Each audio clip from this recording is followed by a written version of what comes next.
Live from the United States Capitol, it's the 37th Annual National Memorial Day Concert.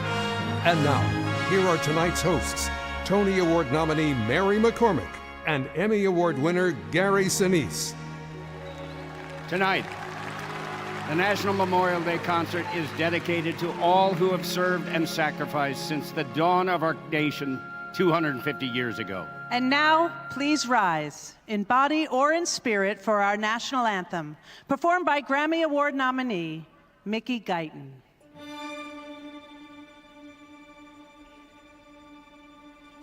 Oh, say, can you see by the dawn's early light what so proudly we hailed at the twilight's last gleaming, whose broad stripes and bright stars through the perilous fight o'er the ramparts we watched were so gallantly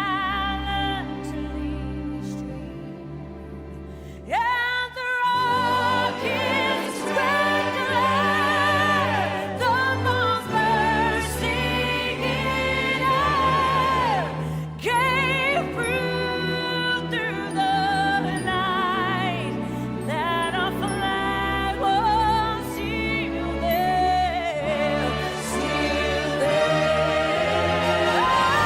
Saved us as stars spangled banner yet waved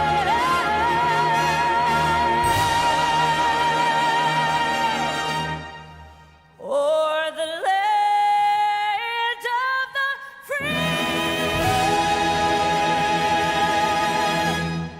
and the home of the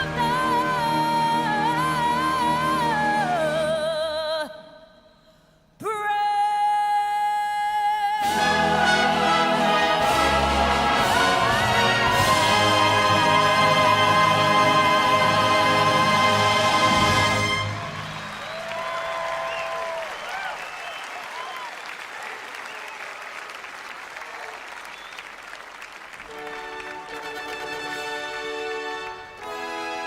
And now, welcome to the 37th Annual National Memorial Day Concert. Tonight's special guests are Emmy and Golden Globe winning actor Noah Wyle, Academy Award winner Melissa Leo, platinum-selling recording artist Andy Grammer, multiple CMA Award winner Jamie Johnson, six-time Emmy nominee Jonathan Banks, two-time Tony Award nominee Broadway star Laura Osnes, multiple Grammy Award nominee Blessing Offor, Academy of Country Music nominee Mickey Guyton, with a special performance by country icon Alan Jackson, featuring the National Symphony Orchestra conducted by Maestro Jack Everly, and General Dan Kane, Chairman of the Joint Chiefs of Staff, and the Joint Chiefs of Staff, the U.S. Army Herald Trumpets, the U.S. Army Old Guard Fife and Drum Corps, the U.S. Army Chorus, the Soldiers Chorus of the U.S. Army Field Band, the U.S. Navy Band Sea Chanters, the U.S. Air Force Singing Sergeants, the Armed Forces Color Guard and Service Color Teams, and Patrick Lundy and the Ministers of Music. The National Memorial Day Concert is made possible by Lockheed Martin.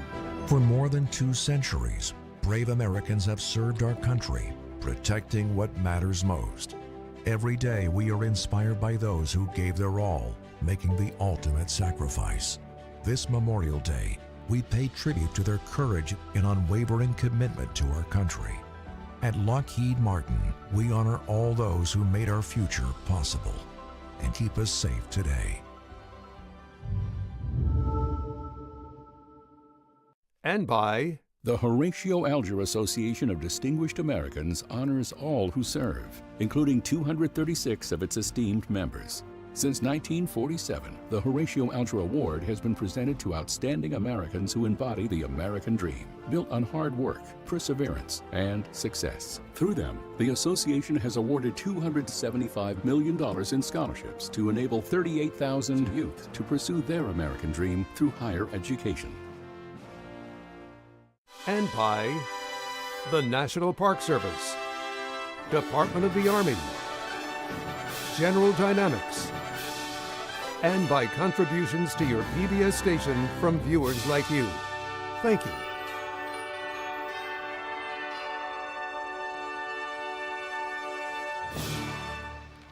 Please welcome back our hosts, Mary McCormick and Gary Sinise.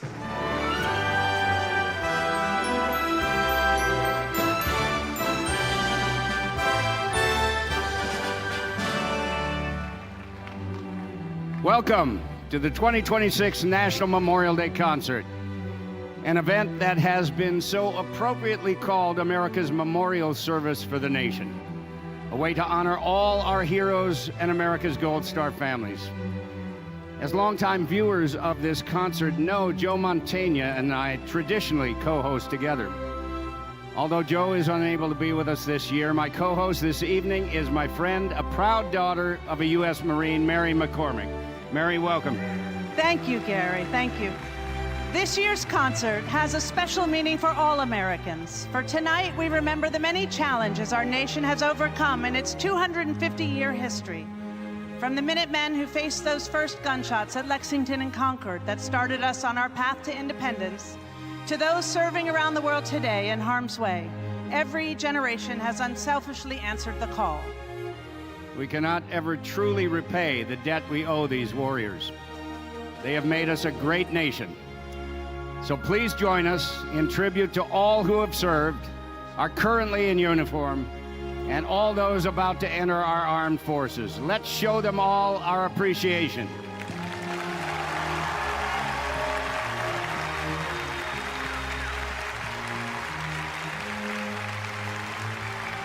And tonight, as we remember the fallen, we also pay tribute to our wounded, ill, and injured warriors here with us from Port Belvoir Hospital and Walter Reed National Military Medical Center.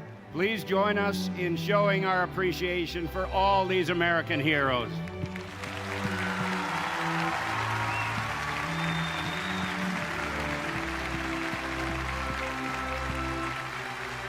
In addition to our musical performances and stories, throughout this concert, we'll also be hearing from active duty heroes sharing why they serve. With a song dedicated to all the service members and their families in our nation's history who have never given up on America, never given up on each other, and speaks to how we will never give up on them, here is award-winning artist Andy Grammer. I will fight.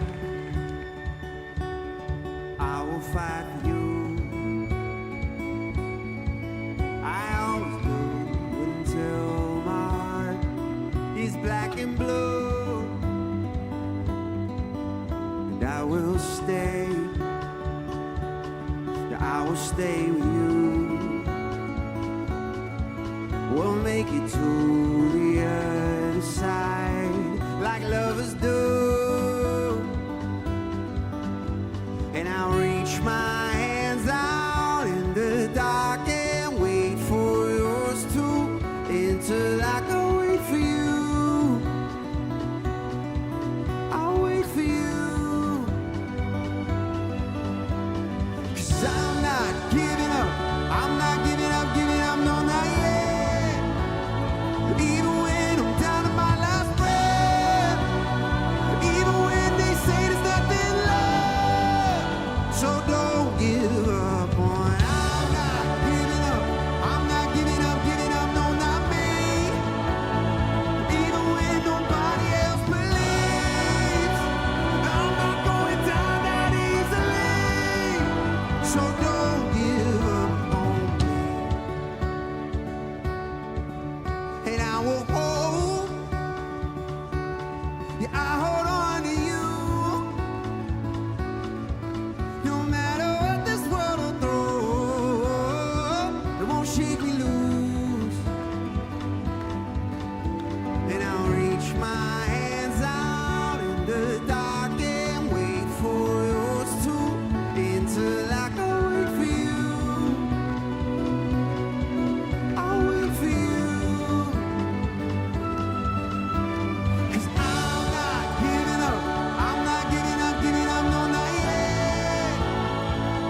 fight for you. I always do until my heart is black and blue. Thank you to all the troops and all the veterans. I love you.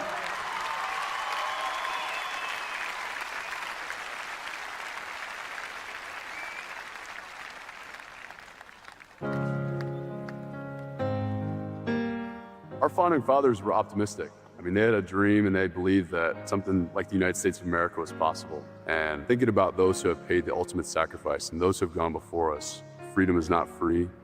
And it takes all of us here in the United States to pitch in order to keep our way of life. United States Army Fife and Drum Corps.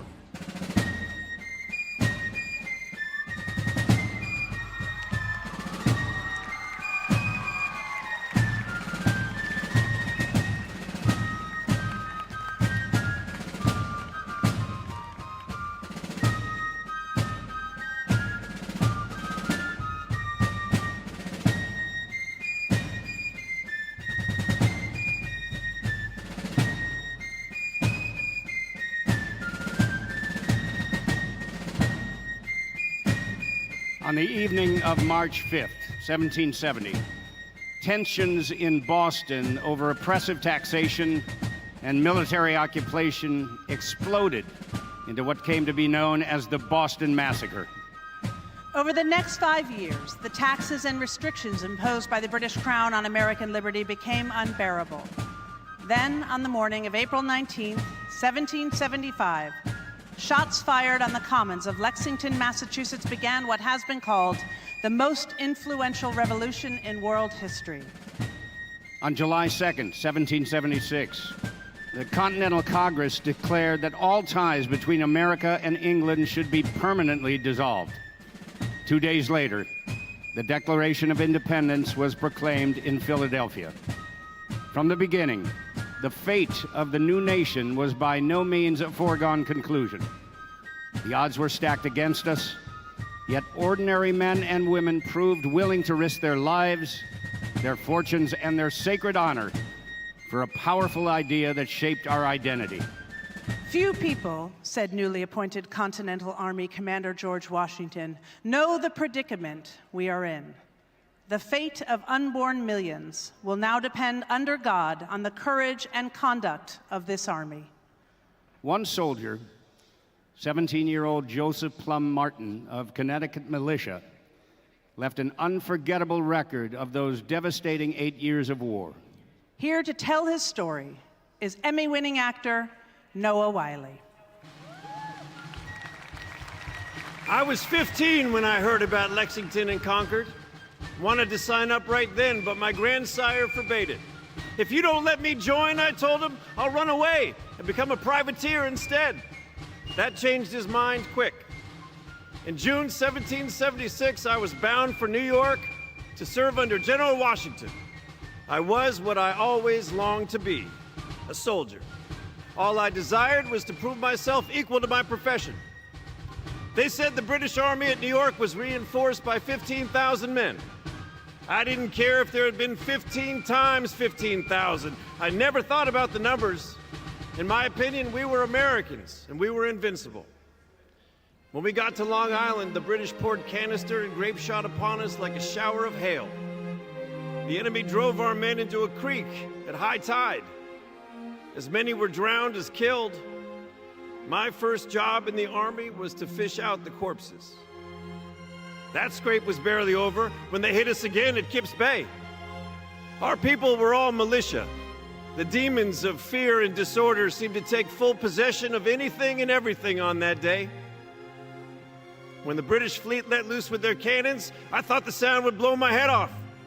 I made a frog's leap into a ditch. Some of the British came so near me that I could see the buttons on their coats.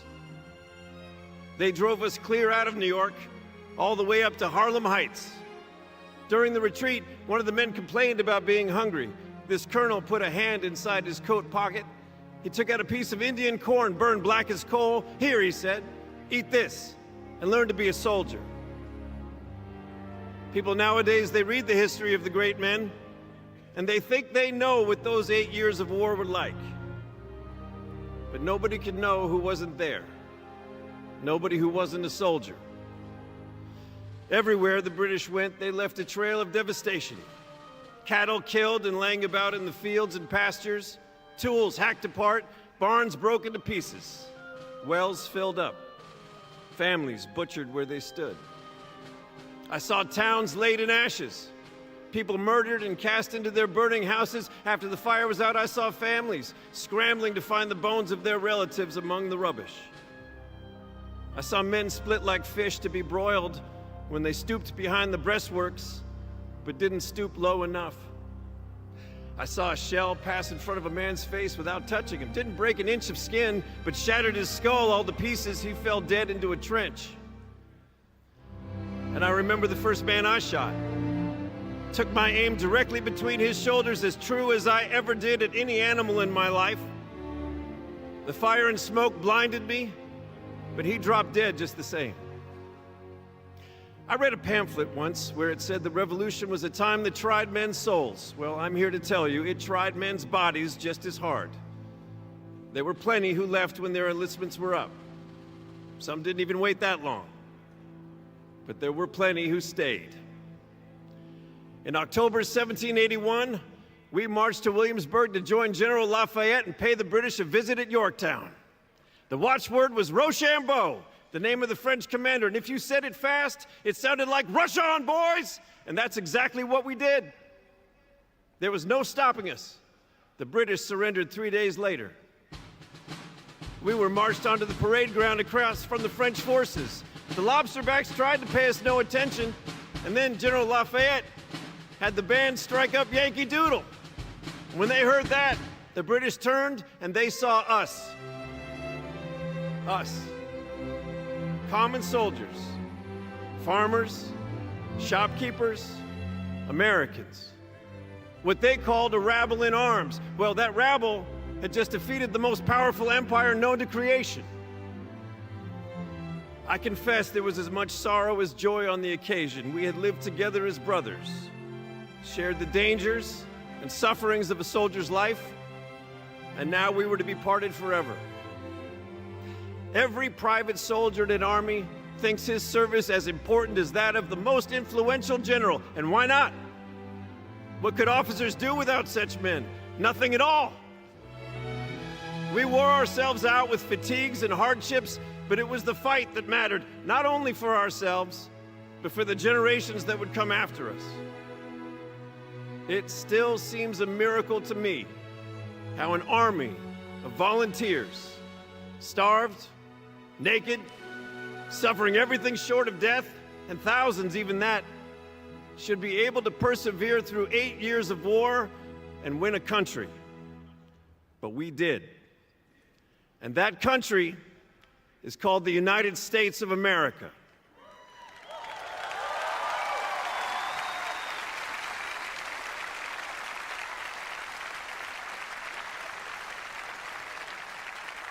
With a song dedicated to every generation of American heroes, here is Tony Award nominee Laura Osnes.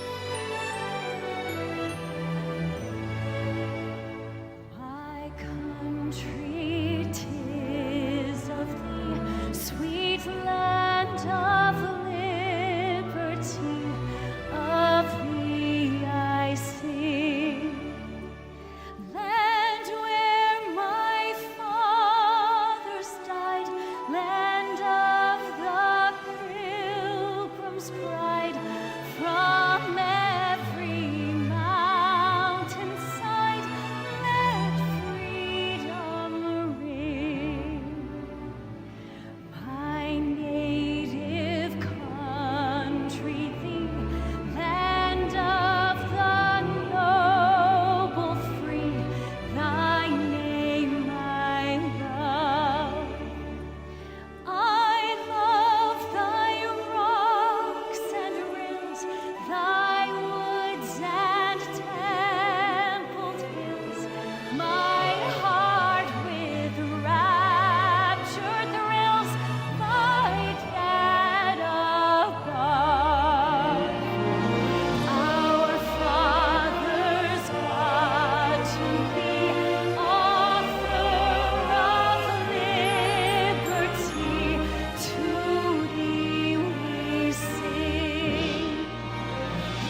Thank you, Laura.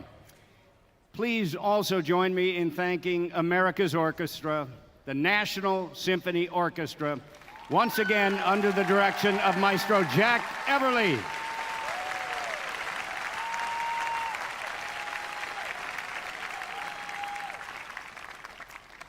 "30 years after the end of the Revolutionary War, the ground on which we stand tonight became a battlefield.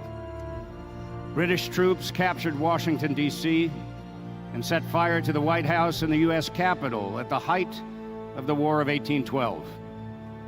Once again, America beat back the threat. It would be the last foreign assault on American soil for over 100 years. All that changed on the morning of December 7th, 1941, a date that President Franklin Delano Roosevelt said would live in infamy. The attack on Pearl Harbor began at 7:48 a.m. Hawaiian time, launched from 6 Japanese aircraft carriers.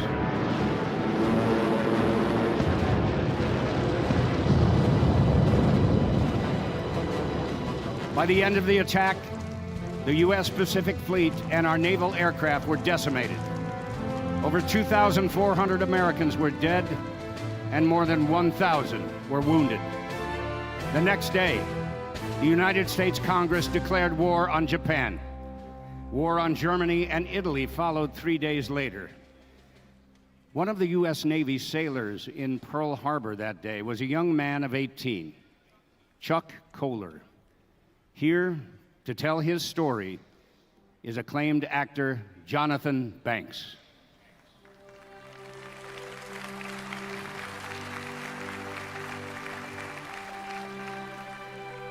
I was born in a log cabin in northwestern Minnesota.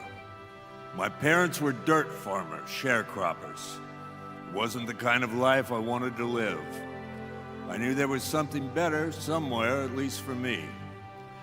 So 2 months and 1 week after my 17th birthday, I joined the United States Navy on April the 3rd of 1941. After boot camp, we left San Diego for the Naval Air Station on Ford Island, right in the center of Pearl Harbor. They put me in what they called the beach party, working maintenance on amphibious patrol aircraft. You forget the bib overalls, I kidded my folks. My uniform in Hawaii is tennis shoes, shorts, and swimming trunks. I stayed in that beach party until December the 7th, 1941. That morning, I was assigned to security watch. Everything looked ship-shape, so I parked myself in a personnel office. I figured a fancy typewritten letter would really impress my mother. Over the clacking of the keys, I could hear approaching aircraft. Nothing unusual about that. We were a naval air station. Planes came and went. At first, I thought it was some of our pilots doing a little hot dogging. Boy, I said to myself, I wouldn't want to be in their shoes when the commanding officer gets hold of them. The next thing I knew, there was a tremendous war. Bomb fragments and shattered glass tore into the back of my head and shoulders. It took me a minute or two to get my thoughts back on track after the concussion of the blast. When I got outside, I could make a Japanese Zero in a steam power drive. Machine gun bullets from that plane were popping and buzzing, and they were whizzing all around me. The duty officer ordered everybody in the ditch to protection. I don't want to be in any damn ditch, I said. We're military men. We should be putting up a fight. I told an ordnance man, let's get guns and ammo and shoot these sons of bitches. If I was going to lose my life in this or any battle, I knew damn well I'd want my family and country to know I did it fighting, not hiding. We made it to the ammo shack. Give me a .50 caliber machine gun, I said to the ordnance man. My country boy hunter instinct just took over. If any enemy aircraft came in my field of fire, I shot at it. The last plane to come into range was in a fast banking left turn. I squeezed that trigger and I saw 2 of those tracer bullets just forward of the cockpit. It did an abrupt roll and it disappeared. The smoke from the airfield put up such a heavy cloud, it obliterated about everything. But I could still see the USS Nevada making a run for open water. Those Japanese pilots were on it like a swarm of bees. They dropped 5 bombs, knocked holes in the galley and the upper decks, but she made it through. When the Arizona exploded, it sounded like the crack of doom. I felt the heat blast all the way across the channel. The bow flew off from tons of gunpowder down in the hole. Not long after, I saw the Oklahoma capsize.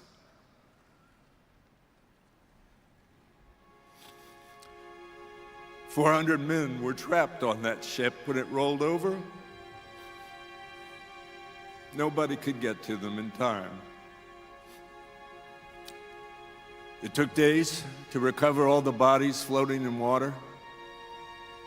Our mess hall became a triage hospital.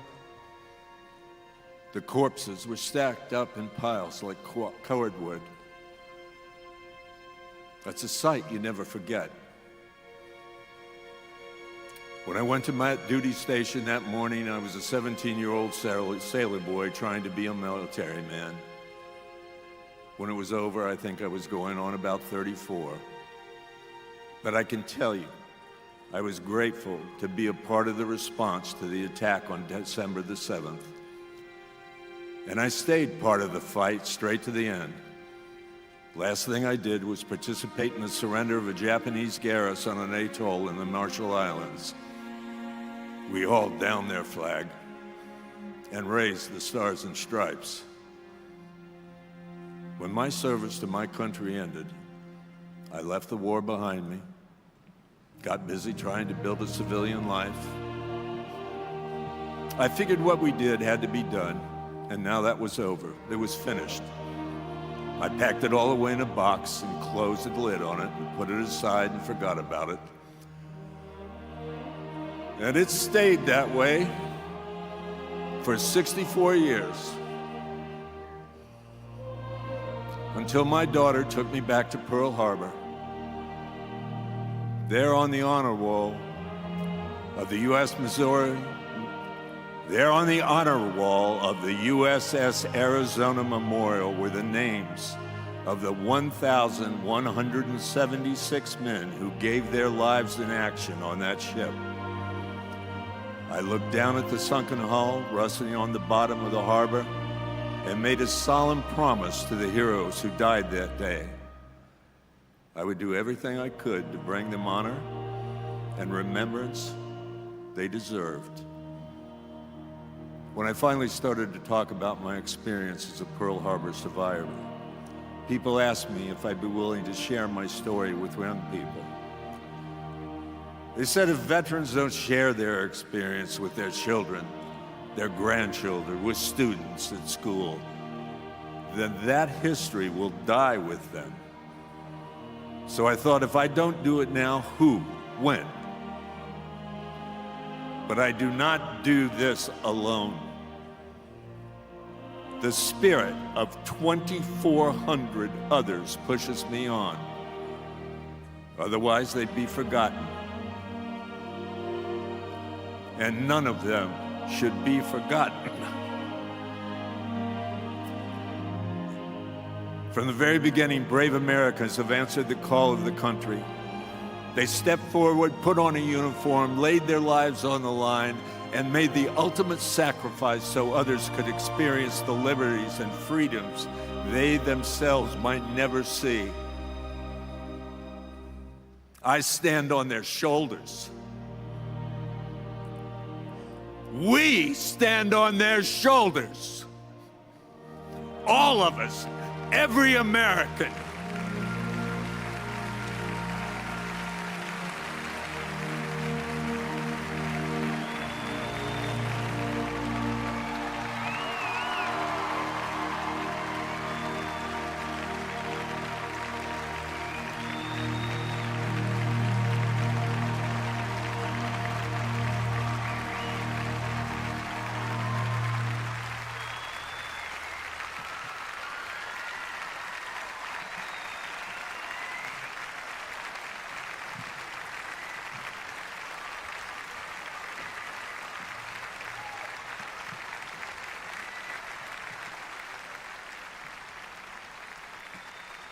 Please welcome country music artist and Marine Corps veteran, Jamie Johnson.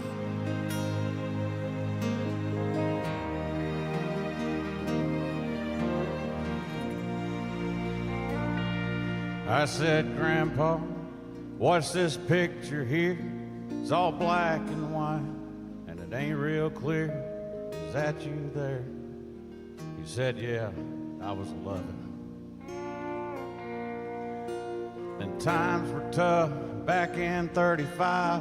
That's me and Uncle Joe trying to survive a cotton farm and a Great Depression. If it looks like we were scared to death, like a couple of kids just trying to save each other, you should have seen it in color.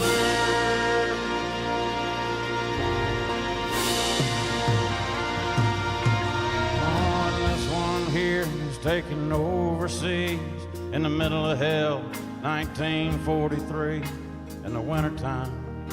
You can almost see my breath. That was my tail gunner, old Johnny McGee. He was a high school teacher from New Orleans, and he had my back right through the day we left. And if it looks like we were scared to death, like a couple of kids just trying to save each other, you should have seen it in color. A picture's worth 1,000 words, but you can't see what those shades of gray keep covered. You should have seen it in color.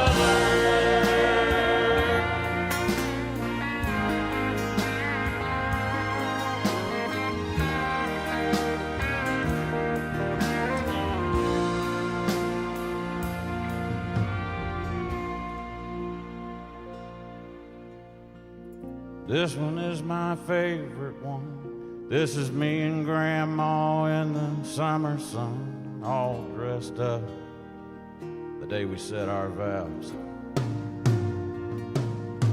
You can't tell here, but it was hot that June.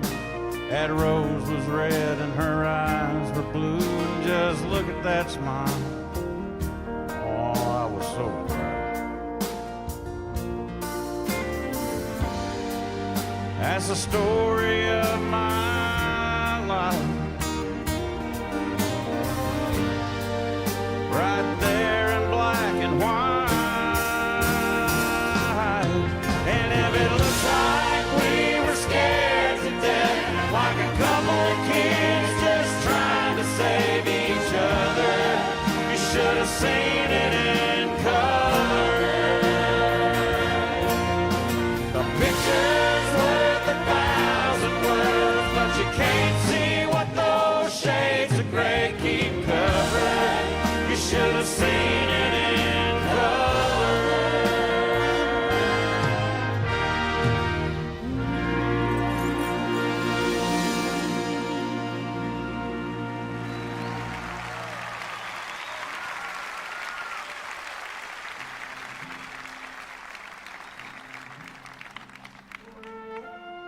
Thank you, Jamie. And thank you, Mr. Kohler, for allowing us to share your story tonight. You are truly an inspiration to us all. With us tonight, representing all who served during the Second World War, are these honored members of America's greatest generation.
Etched into the stone of the Korean War Memorial are 4 words: freedom is not free. Just as you have honored your own in your memories, so we now honor you. You paid the price for freedom for all of us. Navy Captain Royce Williams is America's only living Congressional Medal of Honor recipient, awarded for his actions in the Korean War. He sent a special message to share with us. The forgotten war is not forgotten, and I'm finding out today that I'm not forgotten either. And I'm thinking heavily about the people that were engaged in fighting for our country. Those people are heroes. Spend some time thinking about those people and what they did and why they did it, and that's because they got something in their heart that loves America. God bless America.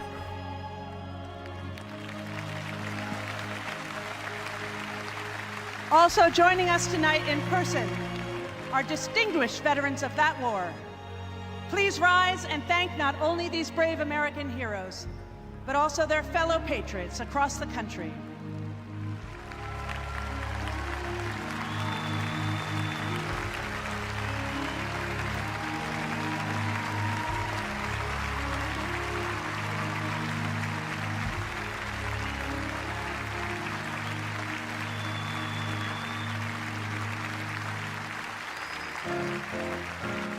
I can't give enough respect to those that came before me. I thank them more for the path that they tread for me to follow. Every civilian, every soldier, every future service member owes it to those that came before us. Memorial Day for me is a period of reflection, to think about those that made the ultimate sacrifice, those that weren't able to come home.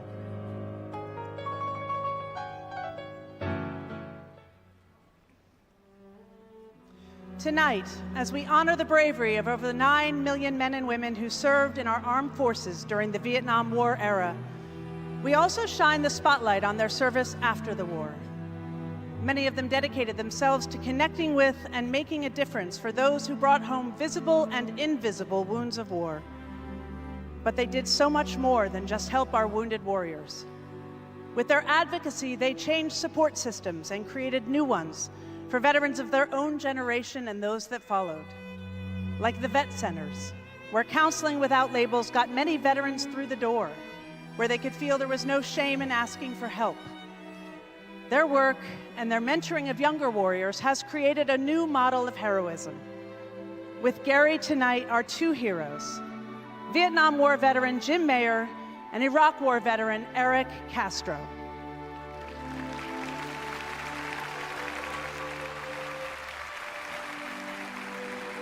Jim, in 2004, we were honored to share your amazing story. When our wounded started coming back from Iraq and Afghanistan, what prompted you to reach out to them? A lot of Vietnam vets came home unwelcome and had tough times. I was very lucky. My family and my friends were so supportive. After I lost both my legs in Vietnam, I spent 10 months in Army hospital. The doctors and the nurses saved my life and restored it. But it was the friendship of my fellow wounded patients that really pulled me through. Years later, when the younger wounded warriors started arriving at Walter Reed, I thought, I've lived this. I can volunteer, I can be a visitor, I can say, we'll help you through this, we'll help you connect, maybe even help you have some fun. Eric, how did you feel when someone like Jim reached out to you? After losing my leg in Iraq, I was in a dark place. But after meeting Jim, he helped out a lot. At first, I thought I was going to be dependent on people throughout the rest of my life. But after weeks of meeting Jim, I didn't realize he was an amputee. He was living his life to the fullest. So at that point, I saw that there's a light at the end of the tunnel. 23 years later now, I mean, I'm thriving, reaching out to the next generation of veterans, letting them know that they're not alone, they're not forgotten. And thanks to Jim and his generation, they helped us out a lot. Well, thank you both for sharing your stories. Thank you for your service to our country. And now please join me in thanking and acknowledging all the Vietnam War era veterans here with us tonight and those they helped along the way.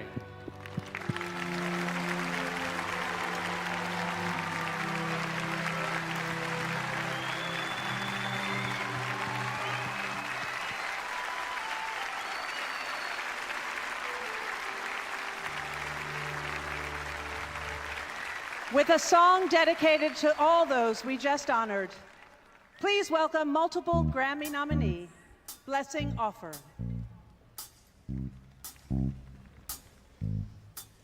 Sometimes I feel like I just keep pretending, and I'm slowly going out of my mind. And I feel like you could be the one who would catch me when my wings won't fly. Would you lift me up? Would you lift me up when the world gets cold and it's all too much? Sometimes I need somebody to remind me what I'm made of. When I'm breaking down, running low on love, need a hand to hold, wanna feel your touch. Sometimes I need somebody to remind me what I'm made of. And lift me up. I've been acting like a brave heart. I've been playing all their favorite parts, but it's been heavy on my bones. It's been weary on my soul. Would you lift me up? Would you lift me up when the world gets cold and it's all too much? Sometimes I need somebody to remind me what I'm made of. When I'm breaking down, running low on love, need a hand to hold, wanna feel your touch. Sometimes I need somebody to remind me what I'm made of. And lift me up. Would you lift me up when the world gets cold and it's all too much? Sometimes I need somebody to remind me what I'm made of. Would you lift me up? Would you lift me up when the world gets cold and it's all too much? Sometimes I need somebody to remind me what I'm made of. And lift me up.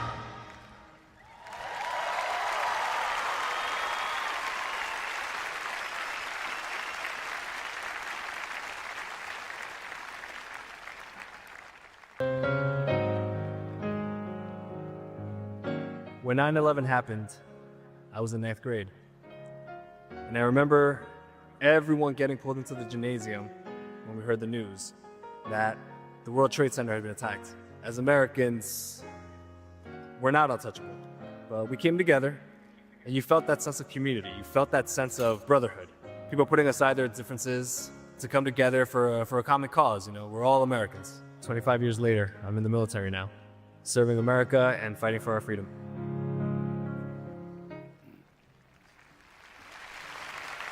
September 11th, 2026 marks the 25th anniversary of a day that forever changed America and changed all of us. Tonight, the National Memorial Day concert honors the victims and heroes of that day and the days that followed. That Tuesday promised to be no different than any late summer day.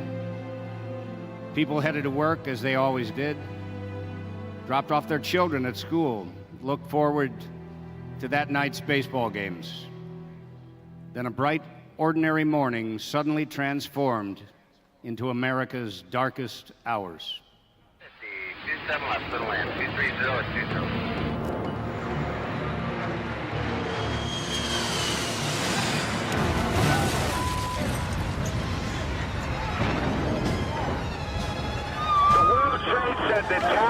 Tower 1 is on fire. We just got a report that there's been some sort of explosion at the World Trade Center in New York City. Send every available ambulance, everything you got to the World Trade Center now. You gotta get off here.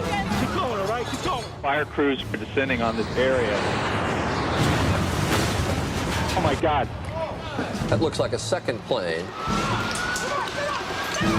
This looks like it is some sort of a concerted effort to attack the World Trade Center that is underway. That's 30 some odd floors. We are totally powerless in knowing what's going on here. Washington has to take the position that they're under some form of attack. Looked like a commuter plane crashed right into the Pentagon. What started in New York is now happening in Washington. The FAA has ordered all aircraft currently in the air over the United States to land at the nearest airport. I'm on 93 and it's been hijacked by terrorists. They have a bomb. Mostly I just wanted to say I love you. Mark, this is your mom. If you can, group some people and try to take over the aircraft. I just saw the smoke come up, but the explosion shook the house clear over here. They say the fire is also spreading downward now through the tower. You can see the firemen assembled here, the police officers, FBI agents, and you can see the two towers. A huge explosion now raining debris on all of us. We better get out of the way.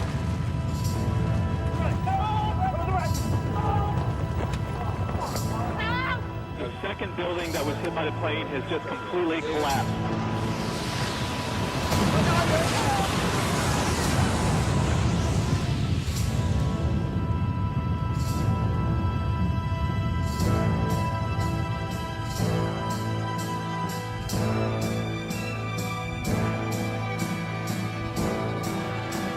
On that day, a quarter century ago, 2,977 human souls were lost. None of us will ever forget where we were when we heard the news and saw what was happening. Perhaps we were already watching TV, or perhaps it was a call we got from a friend or a loved one. Are you seeing this? I can't believe it. Oh my God. All those people. Over the next few hours, our disbelief turned into shock, then tears, then anger. And then, over 300 million Americans joined together, united by our collective need to do something, anything, to help. What could I do? What could any of us do? Some rushed to donate blood. Others went to pray. And in those hours, what was forged in our national spirit was this: our enduring promise to those we lost to never forget. 25 years ago, a country music legend wrote a song that helped Americans find meaning and solidarity in troubled times. With his Nashville performance of Where Were You When the World Stopped Turning, here is Alan Jackson.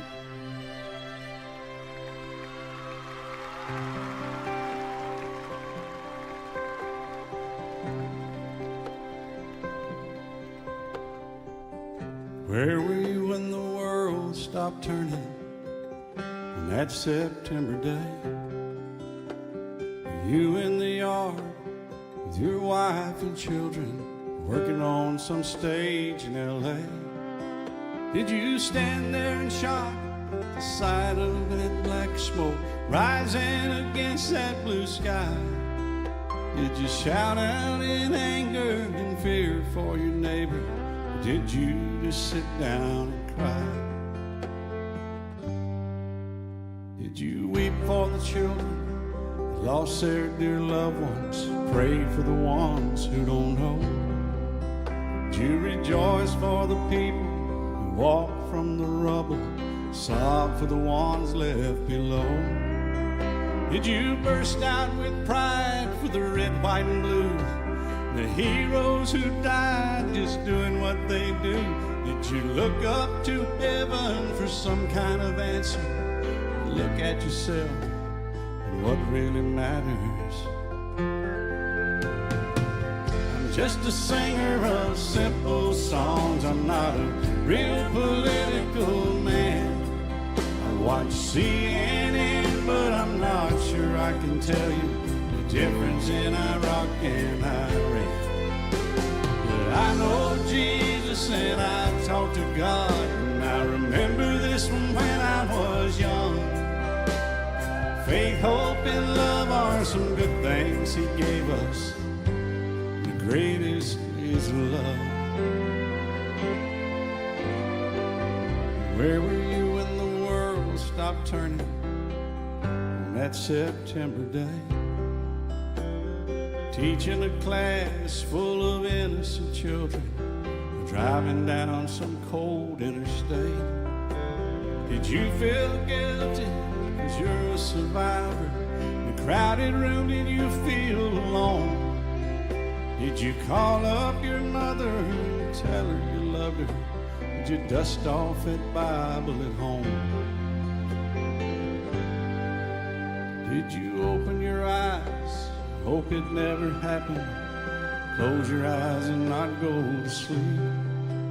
Did you notice the sunset, the first time in ages, speak to some stranger on the street? Did you lay down at night and think of tomorrow, go out and buy you a gun? Did you turn off that violent old movie you're watching, turn on I Love Lucy reruns? Did you go to a church and hold hands with some stranger, stand in line and give your own blood? Did you just stay home and cling tight to your family? Thank God you had somebody to love. Just a singer of simple songs. I'm not a real political man. I watch CNN, but I'm not sure I can tell you the difference in Iraq and Iran. But I know Jesus and I talk to God, and I remember this from when I was young. Faith, hope, and love are some good things He gave us. Greatest is love. The greatest is love. The greatest is love. Where were you when the world stopped turning on that September day?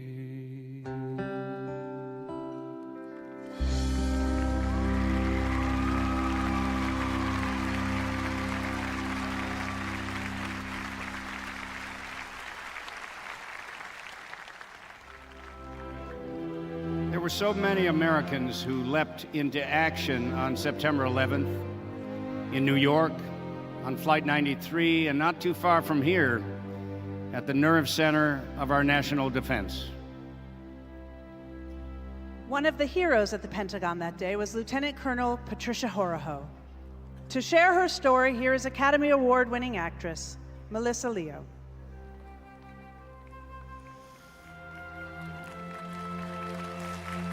My dad fought in World War II, Korea, Vietnam. I was born and raised at Fort Bragg. Even so, I think I shocked my whole family when I came home one day and said, "I'm joining the Army." I trained as a nurse in mass casualty response. And what I learned was that preparedness allows you to react when you need to. You don't think twice. You do what you have to do. In August 2001, I was assigned to the Pentagon, working on health policy. September 11th was a perfect fall day. While I was walking down one of those endless Pentagon corridors, I can't really explain it, but sometimes I get these instincts that feel like divine guidance. I've learned to trust them. This voice inside my head kept saying, "Don't go down that hallway." Then I heard someone yell, "The World Trade Center's been hit." I turned into an office where people were watching the plane strike the South Tower. My instincts kicked in again. I said it out loud. There's going to be a series of attacks. We're next. A few minutes later, the whole building just shook. A strange kind of calm came over me, like time just stopped. I ran straight to the impact site. Smoke was billowing out of this gaping hole in the building. The ground was burning hot. Plane debris was everywhere, jagged pieces of glass and smoldering metal. People were trying to find their way out of the darkness and the fire, breaking windows, trying to escape in any way possible. At that point, we had no supplies. Then an aid bag appeared, IVs, needles, gloves, tubes for intubation. A one-star general came up to me and said, "What do you need?" I said, "Your belt for a tourniquet." We were doing battlefield triage on the grounds of the Pentagon. It wasn't easy trying to create order in the middle of chaos. Ambulances started arriving, the fire department, urban search and rescue, the FBI.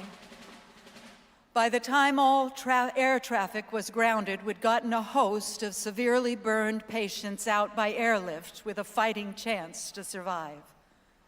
This is what war feels like, I thought. We're at war. This is what my dad lived through. The stench of jet fuel was overpowering, but people never stopped going back inside the building to find survivors. Everybody pitched in. By nightfall, it had turned into a recovery operation. We knew there wouldn't be any more coming out alive. That was a hard moment. Through the smoke, I could see the firemen unfurling the flag on the roof of the Pentagon, and that sight drove home for me that the words United States of America weren't just words. We were united in our resolve because everyone came together on 9/11. When the list of casualties was printed, I just kept praying, "Please, God, don't let me know anybody." And then, among the names, I saw my office mates, Major Ron Milam and Sergeant Major Lacey Ivory, and my colleague, Lieutenant Colonel Karen Wagner. We lost 184 lives at the Pentagon. But one life touches so many others. No one thought it would be their last day. Their wives and husbands thought they'd be coming back home. Their children thought they'd be coming back home. But they never did. Our enemies underestimated us. They saw us divided and they thought they could take advantage. But the terrible cruelty they brought down united us in ways they could never understand. As we get closer to the 25th anniversary of 9/11, I feel this ache in my heart that people have already begun to forget. Memorial Day is our shared bond. It's our nation coming together to remember those who perished and to show our gratitude for those who stepped up and gave their all. There is power in that memory. As we honor their sacrifice tonight, every one of us must ask, how do we serve? When I saw our flag waving through all that smoke and flames, I saw threads of courage. I saw threads of sacrifice. I saw threads that bind the history of our nation, a legacy of service, of duty, of unity. That's what I saw that day. And that's what I still see.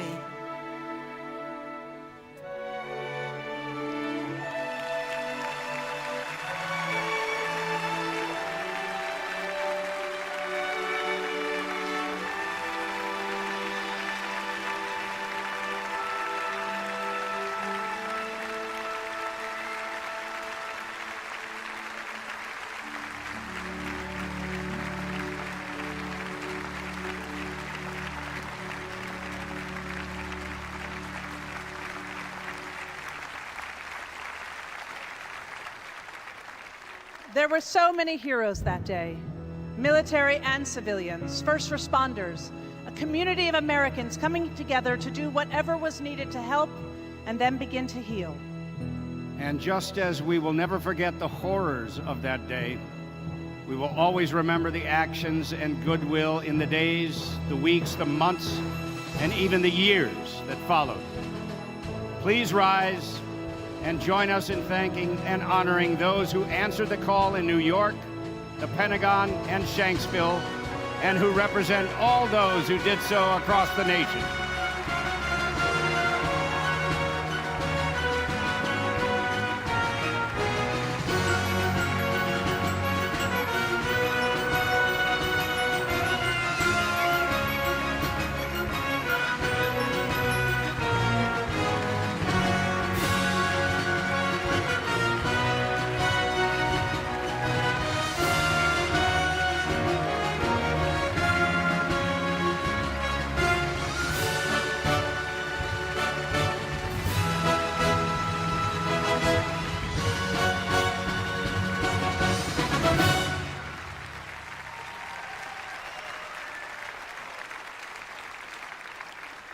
Our nation remains strong 250 years after its founding, thanks to the countless heroes who made the ultimate sacrifice, their military families and the Gold Star families who will always love them. He looked at me in a way I've never seen my son look at me, and he said, "You know, Dad, I've got to go. My men are waiting on me." And I said, "Okay, you go, but you take care of those men and you bring them all home." He didn't come home alive, but the rest of those men made it home. I hear the words, "I regret to inform you." It's your worst nightmare. It's surreal because you say it's 12, 13 years, but my mom heart says it was yesterday. And you wonder what he's like. You just pray, and you know he can hear you, and he's right there with you all the time. I had to bury my child. I ain't the same person no more. Never will be. I never heard my daddy cry to that day. When I got that news, it just shook me to the core. Daddy's gonna be God's soldier now. And he said, "But I will miss him." And I said, "I will miss him too, but we are never gonna forget him." They paid the supreme price for our freedom, and it is for those heroes and their families that we now play taps.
With a song dedicated to all the heroes we've lost, please welcome back Marine Corps veteran Jamie Johnson.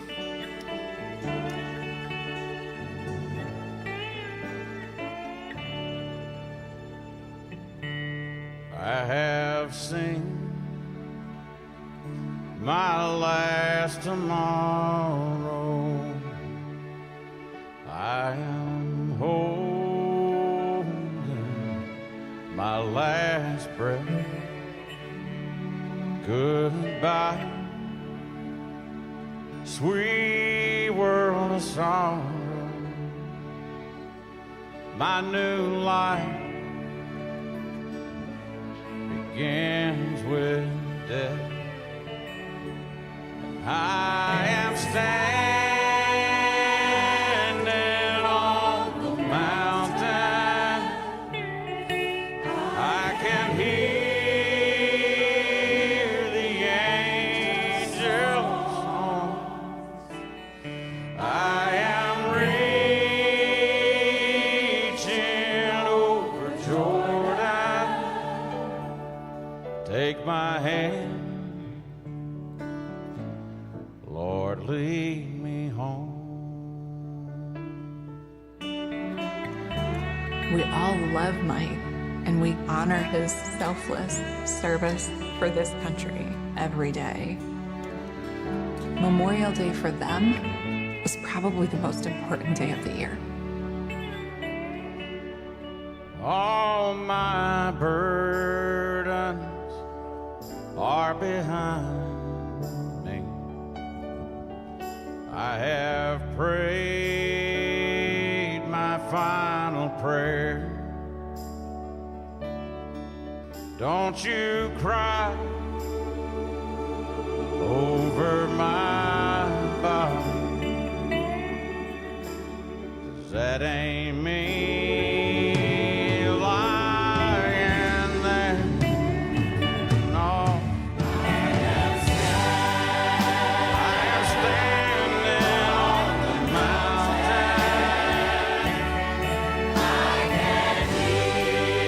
I can hear the angels' song.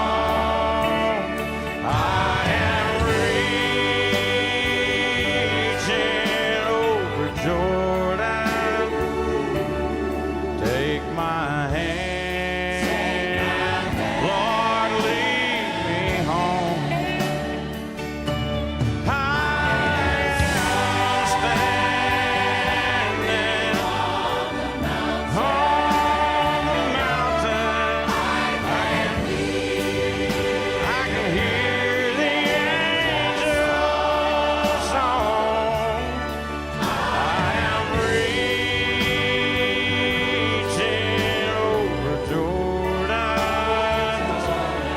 Take my hand, Lord, lead me home.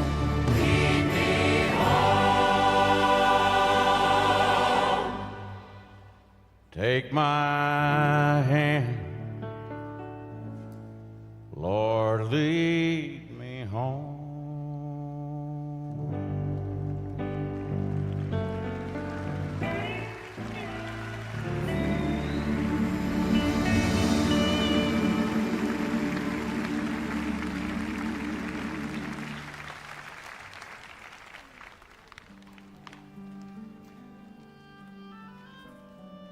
The connections our heroes have with each other while in the service and afterwards remind us as civilians of our duty to support them and to lend a helping hand whenever we can.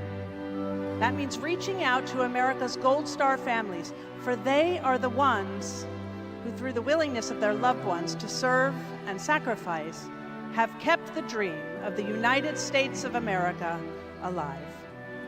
There are so many ways each of us can do something, and not just on Memorial Day, but every day of the year. On our website, you'll find links to organizations dedicated to helping veterans, Gold Star families, active duty military, and their families. And if you or someone you know is at risk, experiencing symptoms of emotional distress, or having thoughts of suicide, help is available. Please reach out and connect to care.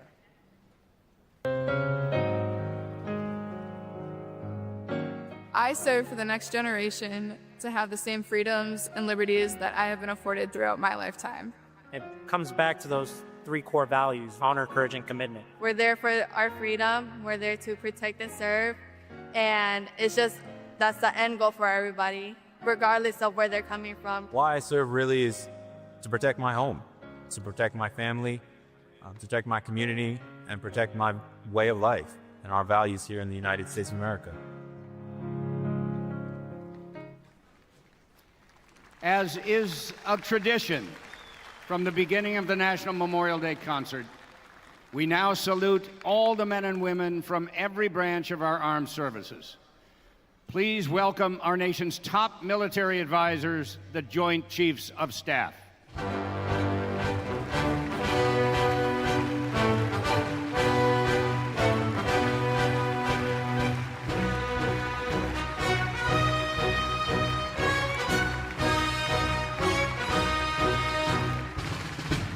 And now, Maestro Jack Everly, our orchestra and military choruses perform the Armed Forces Medley. Whether here or watching at home, if you are able, please stand when your service song is presented.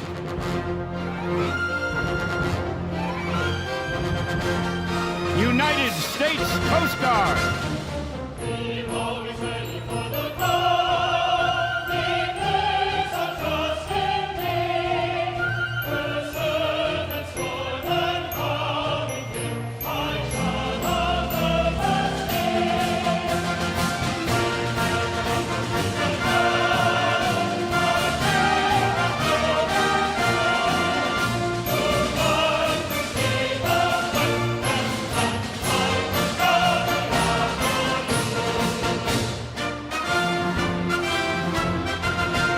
United States Space Force.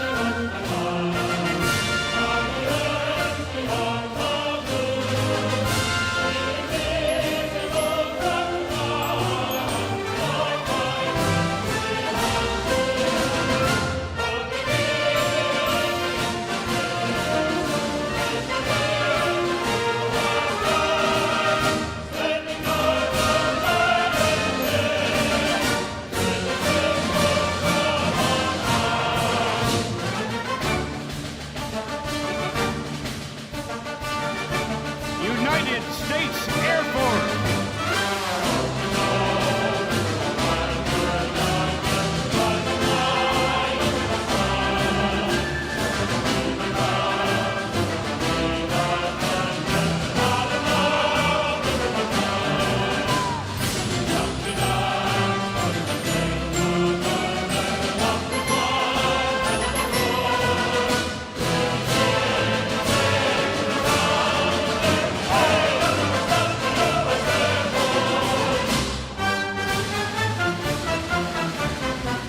United States Navy.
privilege to introduce the Vice Chairman of the Joint Chiefs of Staff, General Christopher J. Mahoney.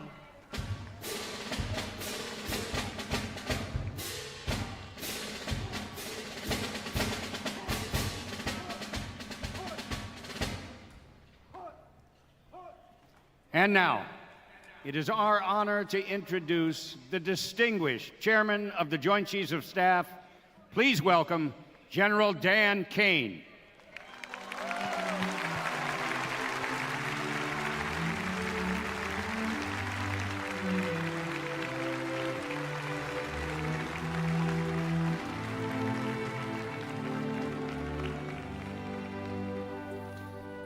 Ladies and gentlemen, good evening, and I'd like to start with asking you to join me in a round of applause for Gary and Mary and all the performers and production teams that put this event on tonight.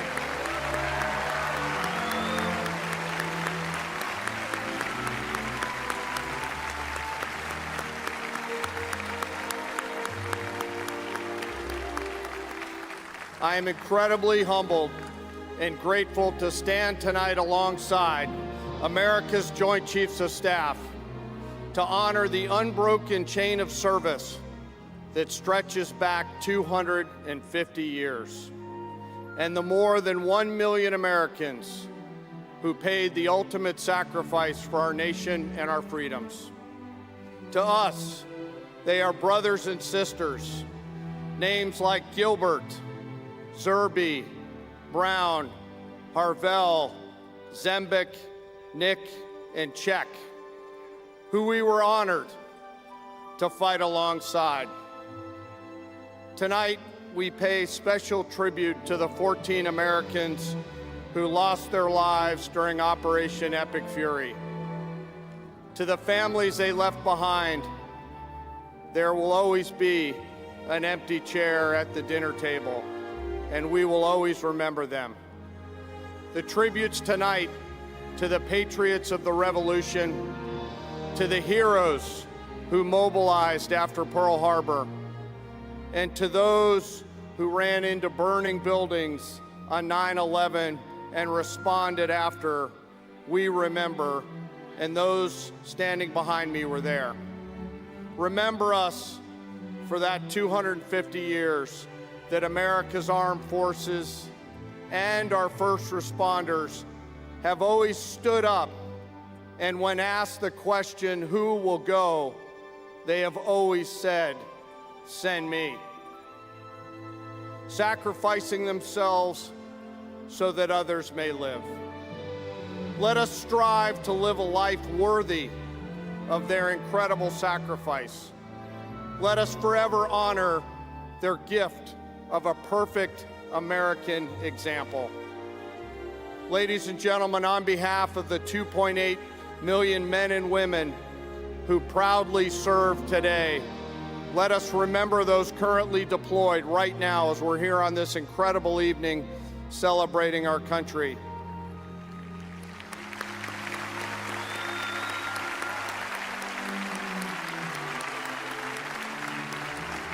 And let us always, always, always remember our fallen, their names, and their families who show us what real courage, grit, and tenacity and the American spirit really look like.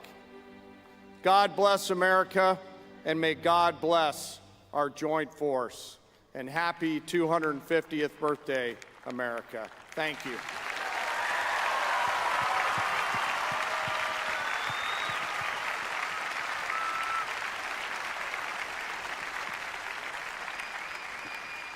Thank you for joining us on our 37th annual National Memorial Day Concert. The concert will repeat immediately following this live broadcast on most PBS stations. And now it's time for our finale. Please take out your phones, turn the flashlight on, and hold them high for all our heroes. And join in as Mickey Guyton and our cast perform God Bless America.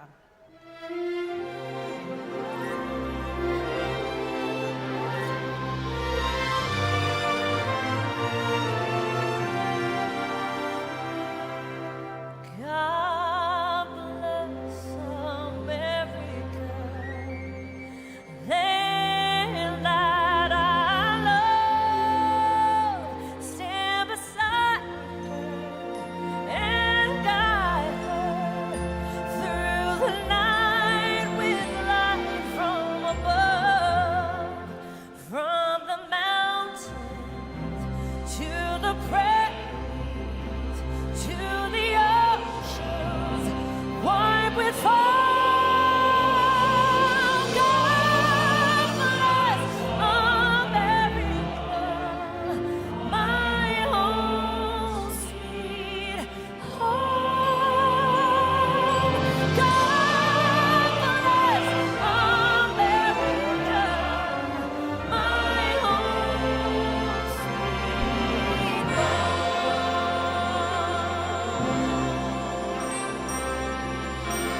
lives of the heroes featured tonight and learn more about helping veterans and military families, visit our website at pbs.org/Memorial Day Concert or join the conversation on social media. The National Memorial Day Concert is made possible by Lockheed Martin. For more than 2 centuries, brave Americans have served our country, protecting what matters most. Every day we are inspired by those who gave their all, making the ultimate sacrifice. This Memorial Day, we pay tribute to their courage and unwavering commitment to our country. At Lockheed Martin, we honor all those who made our future possible and keep us safe today.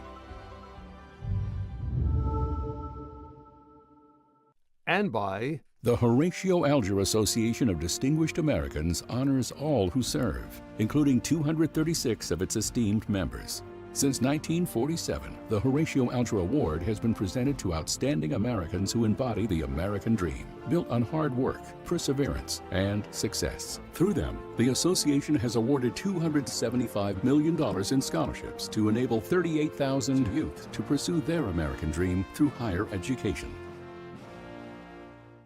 And by the National Park Service, Department of the Army, General Dynamics, and by contributions to your PBS station from viewers like you. Thank you. You're watching PBS.